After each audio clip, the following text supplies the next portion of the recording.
Hello from the art closet, yarn closet in southern Arizona. Can't really make this out. I'm in the living room today, and it's a continuation of Crochet Blanket Bonanza. So I was at the store the other day. I needed to buy a bunch of white. I don't know. I hope the air conditioner in the background isn't bothering you. But you know, when we're having 113 in Tucson, what was it, 118 in Phoenix the other day, or 119? People are like, how do you live? Well, how do you live in Minnesota at negative 20? Because I've been there, I've done that.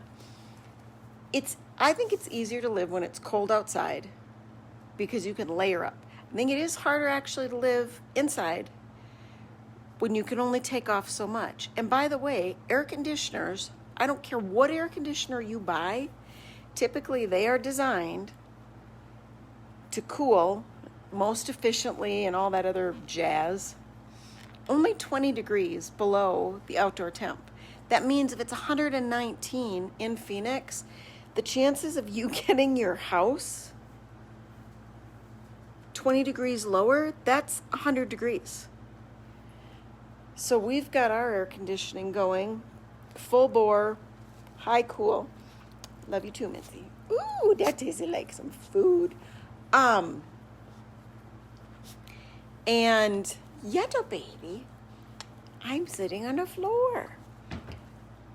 We've got everything going full bore. And so I think the temperature literally right now is 104. And the thing that's like, I don't know, 6 feet away from me that's measuring temperature says it's like 78.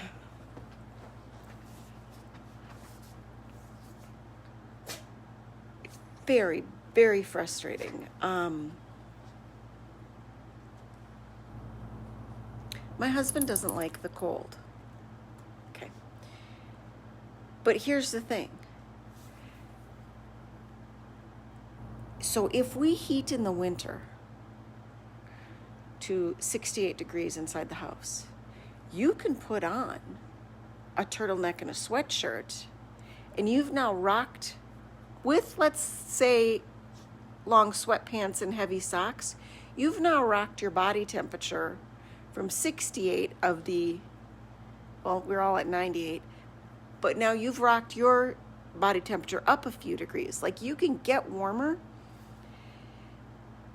but you don't want us to be, I think he'd be happy if we were no lower than about 85, 86. None of us can sleep that way. I would be so crabby, it would be ridiculous. The kids have been sweaty, and it's been rough. It's been rough. I am glad that school starts next Thursday. I have a dentist appointment tomorrow. I get my teeth scaled. I hope they can do it all in one sitting, because, you know, I got to get people to drive me. I got to get people to watch the other kids. I got to get, like, stuff accomplished, and it just kind of pisses me off. Well, then we want to do it in 4 sessions, so you'll be here like 20 minutes a time.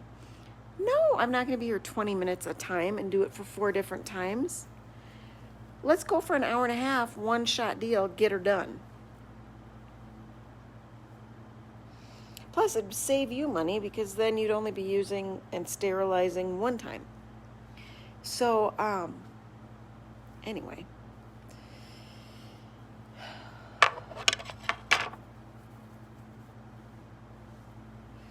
I'm trying to figure out how to, because I do this in the morning when I'm out walking, but then never really look in the mirror because I know I'm not going to like the end result.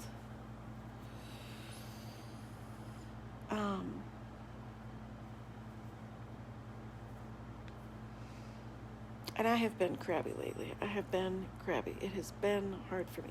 Do you see that I just dyed my eyebrows again? Now here's the funny thing. Same on both. I don't know that I'll do my eyelashes anymore. I might just give up on it. But this one looks okay. I don't know why it didn't take down here. Oh, 6 hairs might be part of why it didn't take much. And yes, when this black is done, then next time I buy some dye, it'll be, and this is like coffee brown, so it's too black. The next time it will be, I'll spend more to get a lighter shade. See, I don't like this. This doesn't look like a pretty ponytail. It's not good, but it's cooler. It's just cooler. And that's what I need. So we were doing school shopping and stuff. I needed more. I wanted white, lots of white yarn, and then one bright yellow. So I have the third panel of that's matching this panel. See what's dark, medium, light. See how these are all the mediums. So then this next panel of white is going to be dark, medium, light, kind of opposite. And then I'm going to build down around those panels to extend the length a little bit more. And I don't know if I'm just going to, because it'll actually be square, 3 by 3. I don't know if I'm going to just keep going in the square or if I'm going to find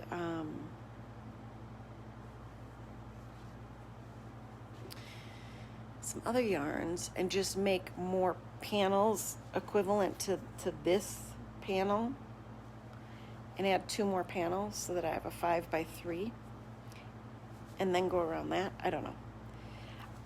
We'll see.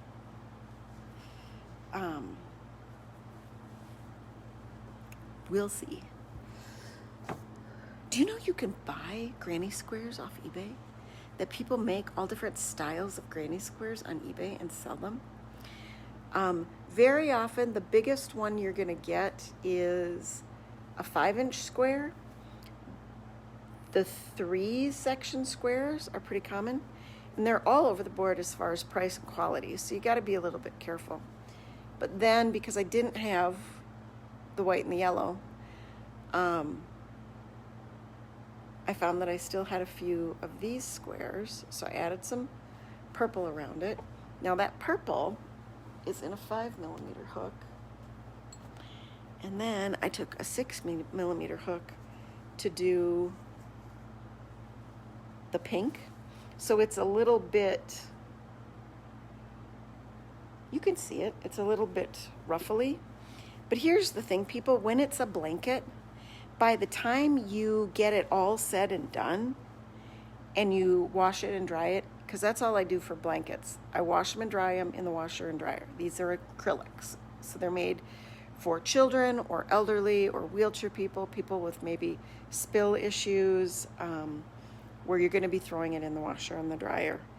And that's the whole shebang.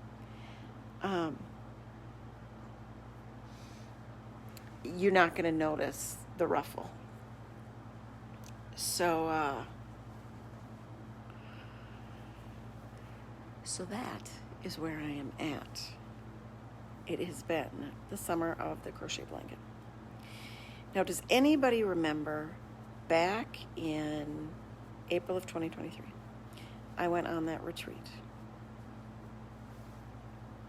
It was not the greatest of all greatness retreats, but I then spent months afterwards spending $5 a week to be on a Zoom call with people who went to the retreat and did not go to the retreat, and Facebooked and Instagrammed and all that stuff. I even phone called with a number of the ladies and sent knitted items to people, and saw over the last year and a half that a number of people have been meeting up and doing other little mini vacations and stuff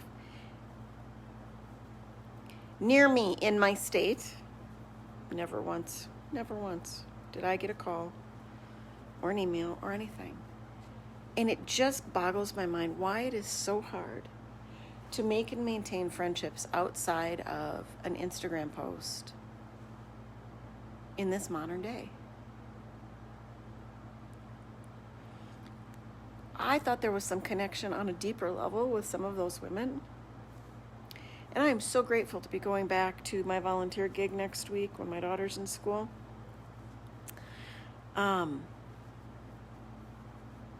So I can just be around some other adults and have a little bit of, they usually don't talk to me much. The one other lady in the library does. But they talk around me. I'm there for adult conversation.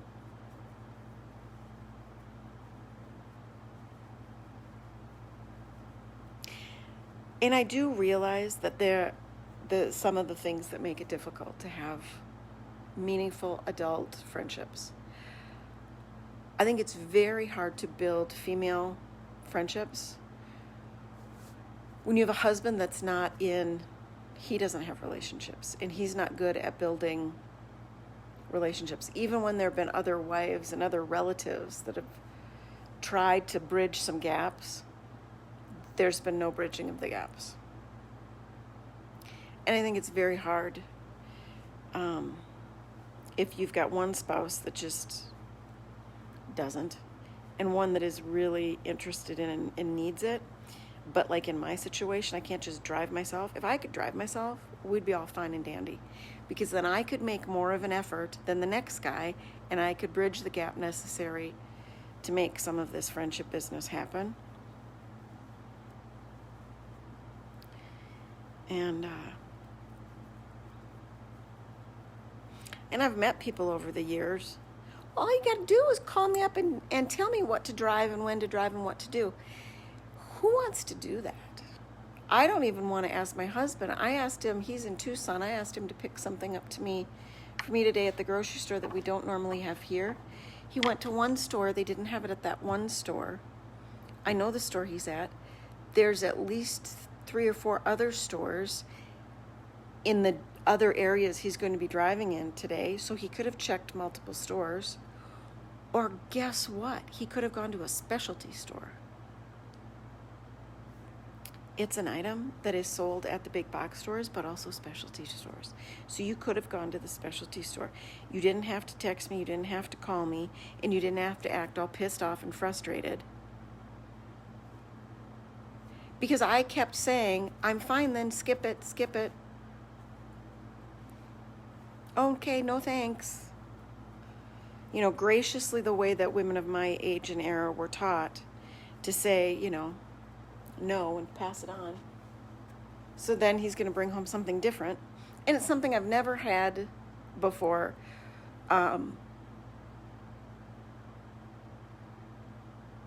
We're talking food items, because I grocery shop in Tucson at multiple grocery stores every couple of weeks with my dad. And it gets a little frustrating at times because I'm trying to be on a really high protein diet and it's boring.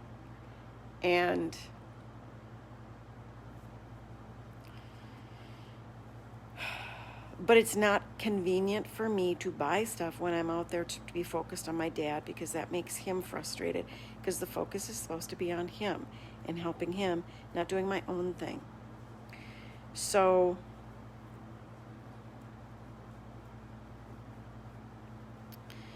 it's a challenge. But I'm not happy that I even asked, because I feel like he got all mad and pissed off. And if I bring it up, the response I'm going to get is, well, yeah, it is frustrating.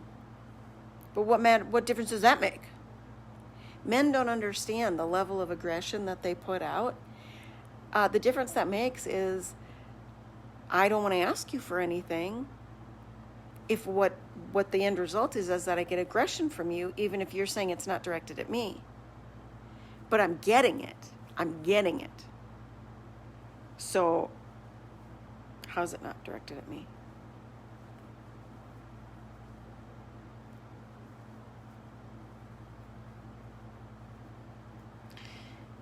It's tough sometimes being in life.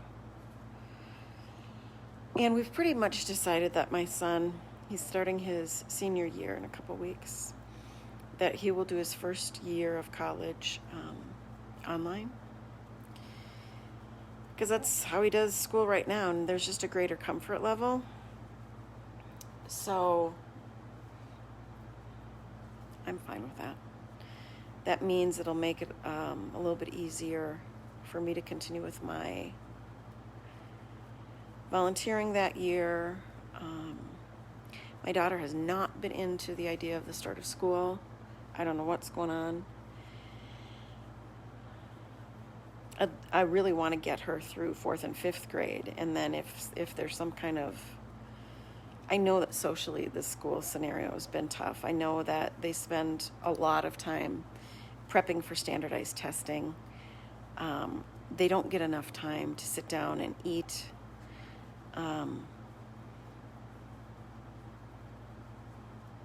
The whole lunch scenario is ridiculous. Her lunch has been at 10:30 in the morning for the last couple of years.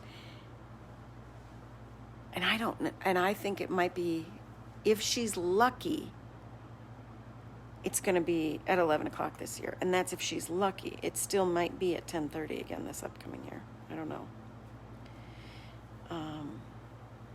I don't think she got her first pick teacher. But that's fine. This is a teacher that keeps control of her class. So that's definitely, you want one of those. You definitely want one of those this day and age.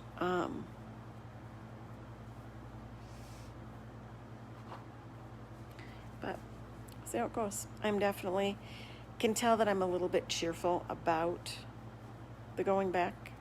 I'm a little bit nervous because it's draining. It's physically hard.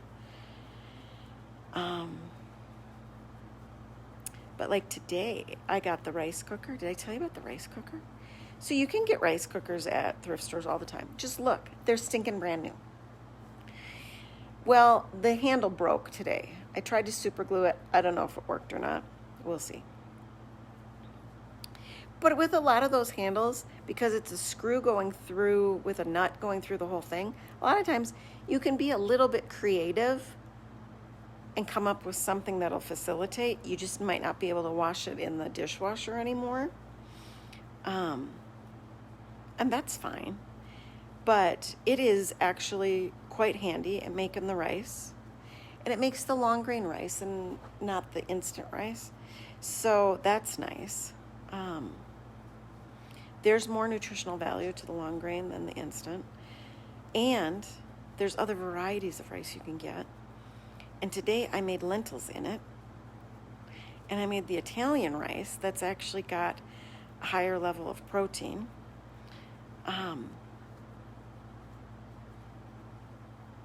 Because I'm trying to figure out how to keep up with this higher protein intake at school and my own lunches. I do a lot of the canned chicken and cheese and noodles. But today I did peas with the lentils and some onion, some white part of the hard-boiled egg, and other seasonings. And that was lovely. So that's a higher protein salad for a lunch. I made the beginnings of a lentil curry that I can finish up for dinner.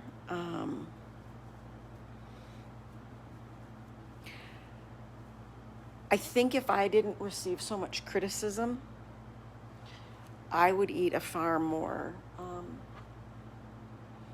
vegetarian diet. I don't have a problem with eating eggs, especially when we're buying eggs or getting eggs or making eggs ourselves with our own chickens, or getting them from friends with chickens. Those chickens are leading good, healthy lives, happy lives. I don't have a problem eating eggs because I'm not hurting the chicken. And I don't have a problem with cheese because although I grew up in the land of dairy cows, I don't, it's milk to make the cheese, and The cow doesn't have to die for it. And maybe you don't think that dairy farms are the best environment for cows. Well, here's the thing. If they weren't doing that, they just wouldn't be alive. We wouldn't just have as many of them. But I do like meat, just not a lot. And the chicken of today just doesn't seem to have the same texture as the chicken of my youth. And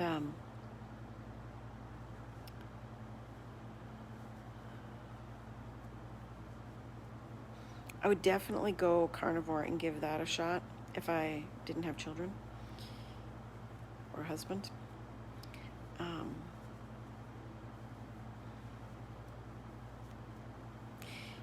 Because I think with some of the autoimmune kind of stuff that I've had over the years, I think that could be very healing. I don't know that I'd be able to maintain it long term, but I've seen a number of people who have mixed long-term carnivore diet with more dairy and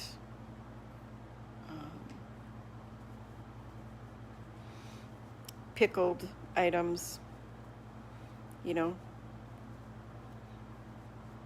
I think that the older I get and the more I've tried different things, I think the reality is it really is our food. Our food has been changed dramatically. If you've got to have the right fertilizer on the ground with the right seed and the right herbicide to make it all go poof and grow right, then that's a chemical reaction you've got to have.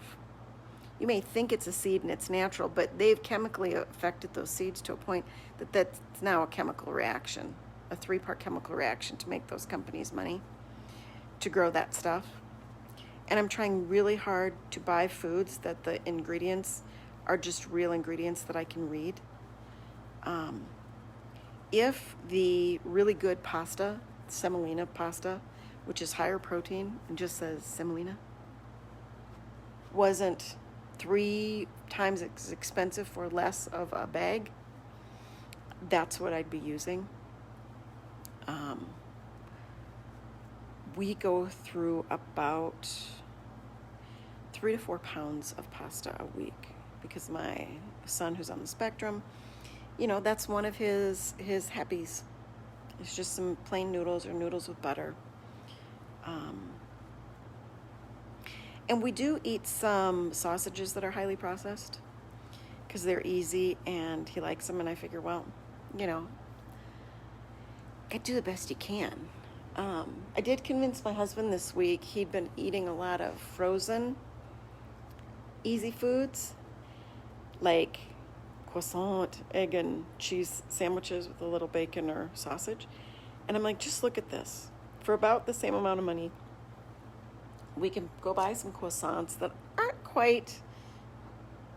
they're not ultra processed, but they're not normal either. There's some processedness in this litany of items to make that croissant. But I said, I think we can make these in about the same amount of time. And I said, well, the thing that worries me is the level of processed foods. It doesn't trip your full mechanism. My daughter always gains weight over the summer because she eats a lot more processed food. And she's not as active because it's too fucking hot. I live in Arizona. But guess what? By spring break, she has grown 3-4 inches and she's svelte again. If she were signed up for soccer this fall, that would take care of it within a couple of months because they're dehydrating them and killing them starting soccer in August when it's still 105, 107, and they're working them out for 3 hours a night, 3 times a week, to the point that last year she almost quit because there were too many times where she was just like, I'm going to throw up.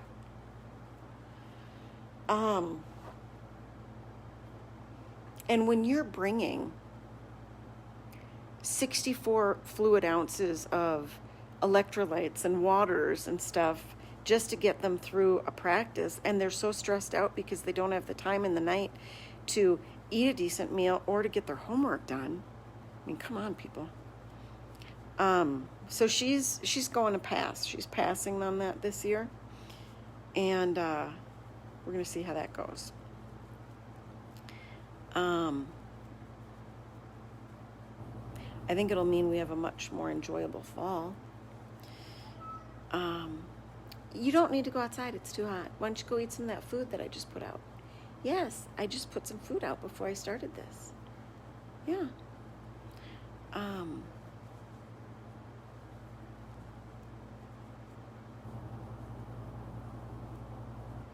So anyway, he made the regular croissant egg sandwiches.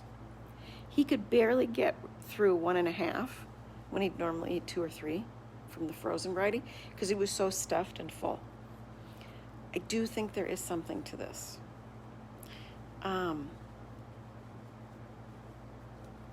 But I think there's other things too. I think that there's more stress in the world today than there used to be.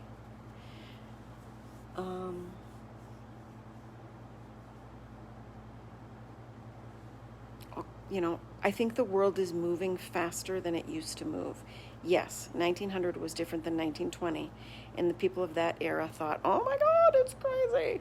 And we look back at it and laugh. I don't doubt that for them. But I don't doubt for us that we can now have the same kind of change that used to take 20, 25 years. We can have that change in 3 to 5. I don't think human beings can really adapt that fast. I just don't think we can.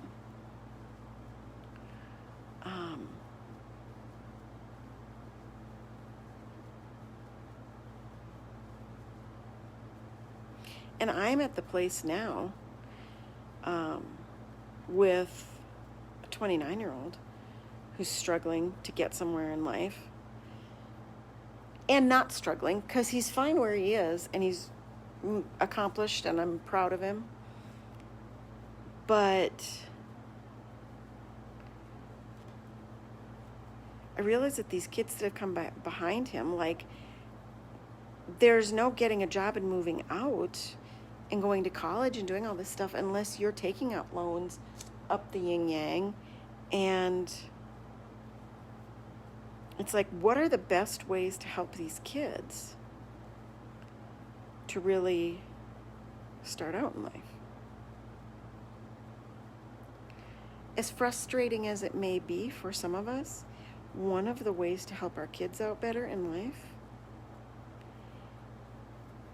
is to prioritize that we need to continue to have a stable place. I can't wait to hear from my friend at school how many of her kids have moved out again or moved back in again or what in just the 2 months I've been gone for the summer break.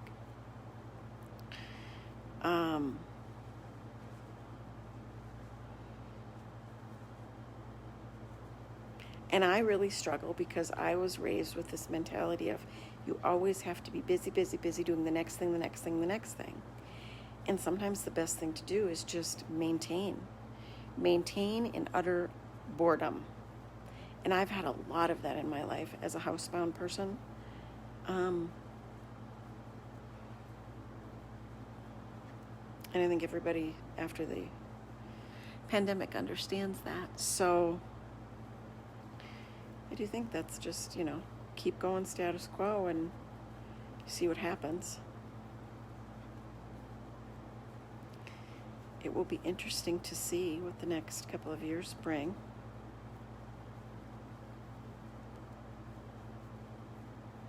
It's a time where I'm continually trying to look back and remind myself of the things that I've accomplished, and it helps me slow down and not feel like I need to do that next thing to remember the accomplishments, even the small ones.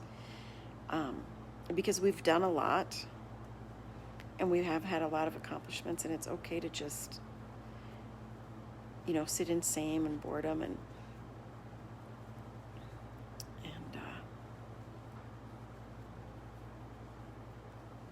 I don't know.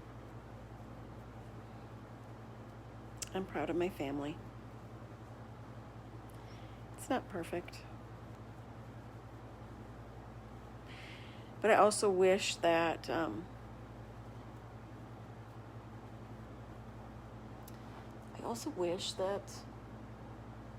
I could have some more women relationships in my life that were stronger, that had some real conversation, that weren't just, oh, give me your to-do list of things you've already accomplished. Oh, give me your to-do list of things you've already accomplished. I get frustrated when that's the only thing. I mean, I'd like to have some real conversations with some people. I've reached out to some people, and it just frustrates me.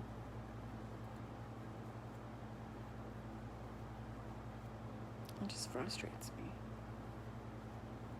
And I'm not sad for myself. I'm sad for all of us. Because here's the thing. I don't think I'm actually all that different than a lot of other people.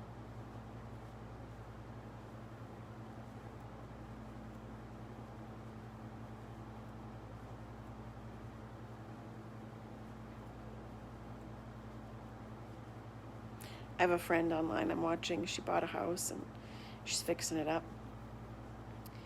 Her kids are in their late teens, early 20s. I think she's going to live there with them. I'm so excited for her. It's so fun. She's doing it so fast, though, that there's going to come a point where the slowdown's going to hit. And I know it's fun right now to have that distraction. We're so used to distraction in this day and age. Even the knitting and the crocheting is a distraction. But it's a distraction of years gone by.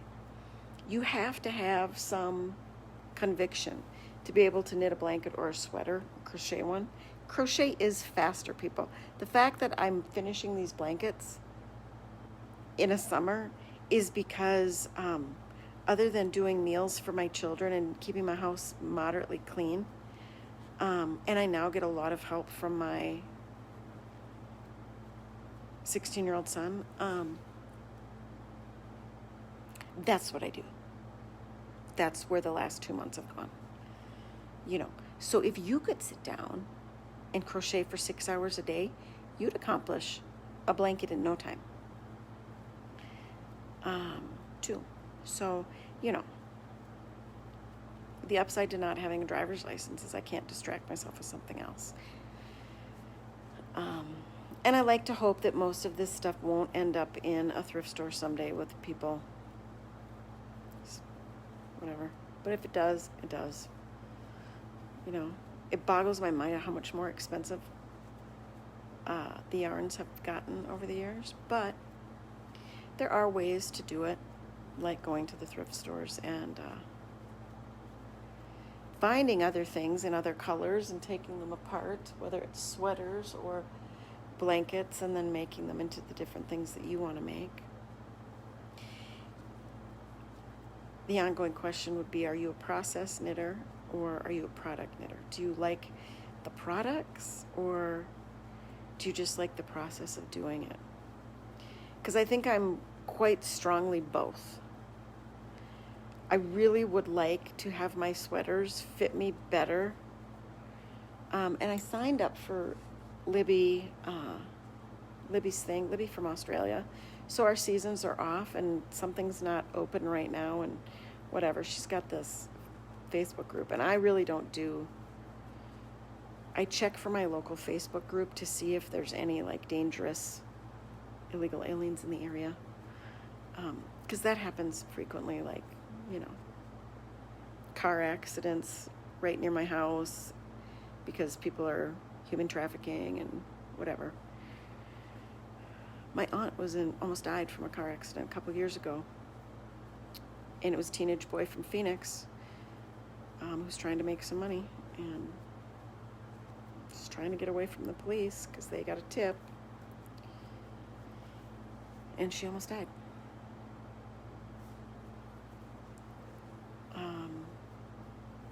And it's impacted her quality of life quite a bit.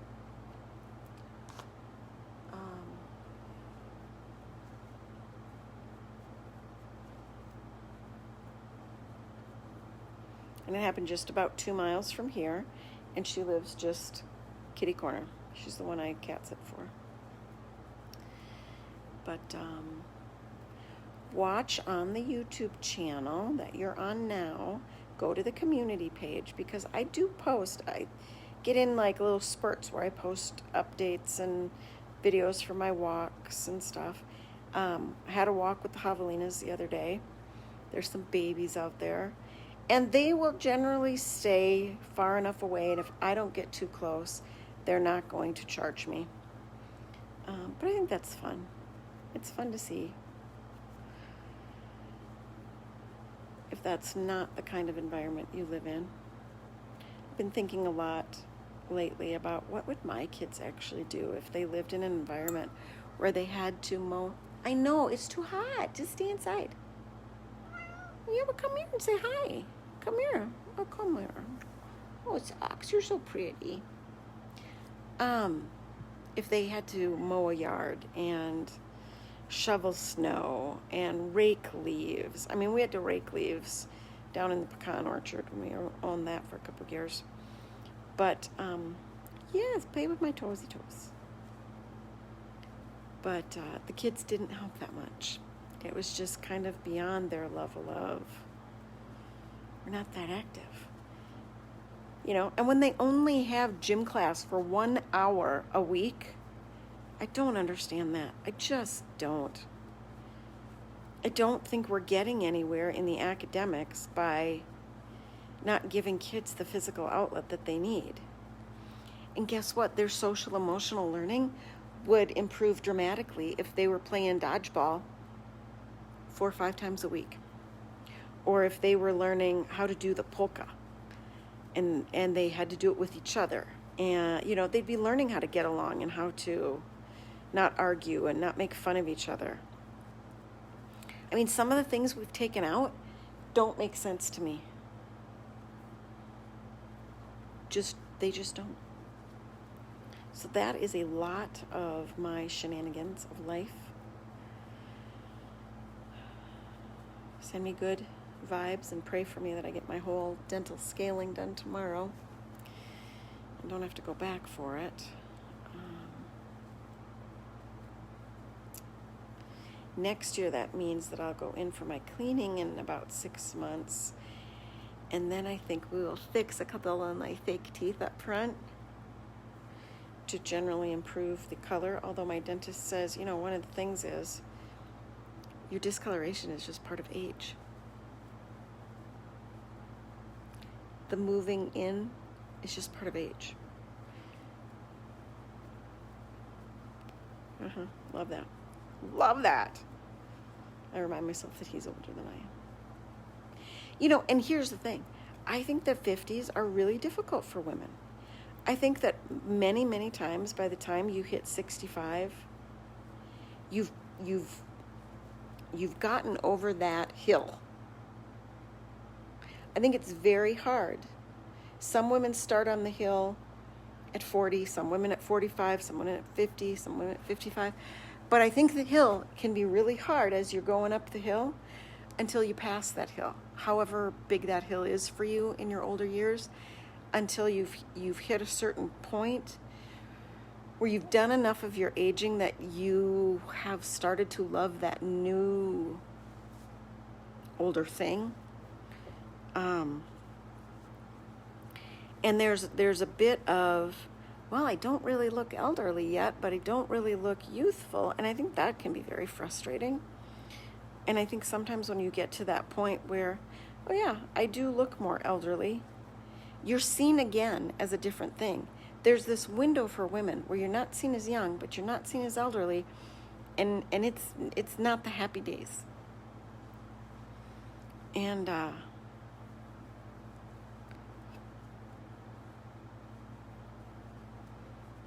don't know. I think everybody does it differently.